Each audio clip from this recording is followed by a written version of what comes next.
Alright YouTube, we are at Destination Dallas, gonna kill a back day. I actually skipped leg day. We'll talk about that after this session. And you might notice there's a peculiar shape on my face. We'll also talk about that. It's been a wild week. I'm gonna crush some back, really aiming to hit lat throughout this whole session. And then we're gonna focus on some slight work with the legs, so adductors and hamstrings primarily. But let's get this shit. We're starting with a shortened bias lat pull down.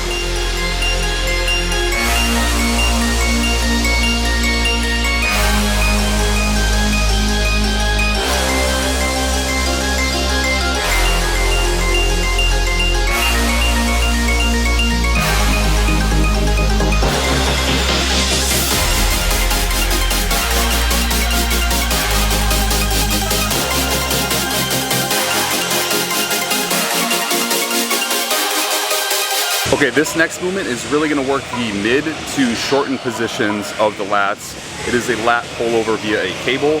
I really don't want to do this movement. I was actually planning to do a hammer strength movement, but it's being taken right now. So I figured I might as well get some mid action on the lats with this pull down variation. So check this out.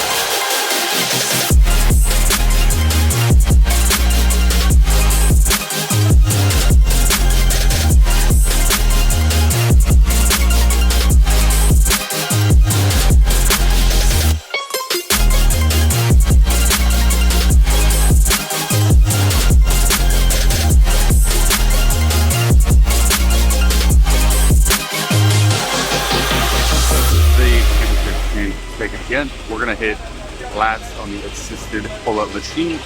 This is going to hopefully work a little bit more of that length and range that I wanted to hit. Not as adequately and not as isolated, but definitely to get the job done. With this movement in specific, I like to go extremely slow and making sure that I'm really emphasizing the pinch and contraction at the top, and then slowly coming down on that eccentric. Gains are made in the eccentric range of motion, not the concentric, the eccentric. Okay, so slow that down massively.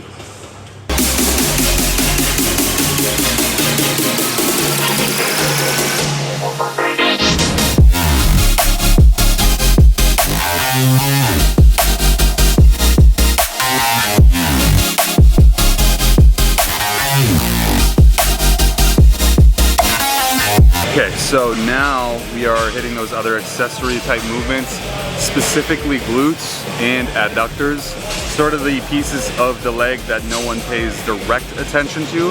They usually just say, I'll hit it in my leg presses or certain squat patterns. So I hit them independently. One, the blood flow is gonna help them get a lot leaner, but two, I just need bigger glutes and I need bigger adductors, period. So this is where I align that volume in the week.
Alright YouTube, we are done with the workout. I didn't record cardio because cardio is boring and I hate it, so I'm sure you guys definitely hate it. So let's talk about things, right? I got a face tattoo.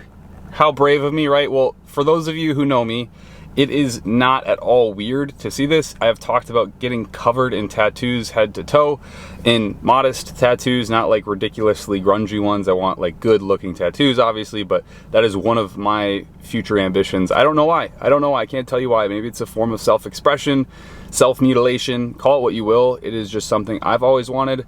So this is the start of that journey. Ever since I left the military, I've obviously collected a handful of tattoos. I just don't want them in places that's going to impede my placings within bodybuilding as of right now. So I got a tattoo, and it's the original Latin word ferro, and ferro is like how it's pronounced. The reason I got that is because etymology is really an interesting science. It's the study of words, right? How did words come about and the history of them? If you take the word suffer and you break it down into its etymology, it has two kind of root words, which one is su, basically, or souffrir, and what that basically means is, you know, to dig down, to go down, right? Whereas fere, which is the other portion, the Latin root word, means to bear. Now, the original word that the root word came from is fero. F-E-R-O, again, meaning to bear, to push ahead, to endure, stand tall, essentially. And I just thought it was very fitting, especially for this prep, because it's been such a long one. It has been a 6-month prep almost. Start a business from scratch, mid-prep. Caitlin's father passed away. You know, we have had our troubles between then financially, not have money for rent type stuff, to now being semi-successful within business. So it has been a culmination of emotions, struggles, and definitely suffering. And I've felt like I've bared it all on my back and continued to push forward. And so I used that opportunity to get my first face tattoo, and that is what it's all about, folks. Got a really cool guy to do it, didn't speak any English, literally walked in, nobody spoke English. It was really fun for me to use the broken Spanish I do have to explain what I want. But he freehanded this whole thing, and honestly, like, it is pretty good if you ask me. Obviously this might not be the best angle, but I'm happy with it, and I'm happy I did it. Some of you might be like, what the fuck, why would you do that to yourself? Listen, this is 2022. I don't give a fuck what people think, and I can make my own money. I can guarantee you that even if this business fails, I'll find another one, and I'll make that one work as well. So it's just the nature of the beast. I'm very confident in my abilities to be successful no matter what the fuck's on my face, hands, or whatever. We'll talk about the rest and why my leg is like literally inoperable right now when I get home and eat a post-workout meal, because I am starving. All right, so let's talk about why I am limp as of lately. My right leg is completely non-functional, and I think it's worth bringing up and talking about, because honestly, we use PEDs as bodybuilders, and there's safer use and then there's just reckless use. I erred on the side of reckless. So obviously, because I'm in a competition prep, the drugs I am using, and if you want to read all about that, head down to my blog using the website link down below. Blood Built Nutrition is where you want to go for all of this info. But anyways, I'm using harsher compounds. I'm using compounds that I really don't enjoy, things like trenbolone, things like testosterone propionate, and while it's not harsher per se, its molecular weight is a lot higher and thus a lot more pain going into the body. And then things like Winstrol, things like Masteron, drugs that I just don't particularly find useful in many contextual settings besides a contest prep. So unfortunately, I had kind of ran out of spots to pin my gear. If you don't know what pin means, it means injecting your testosterone and various other compounds. I usually do the tip of my quad near the teardrop and then my lats, and I rotate between those, but because the gear I'm using is so inflammatory, it's causing a lot of pain, welts, all that good stuff, I have to rotate a lot more frequently between various other spots. So now I'm doing, you know, my quads, my shoulders, and my lats. And after a while, it's just like everything's inflamed, everything's painful. So I had to find a new spot to pin, and I went for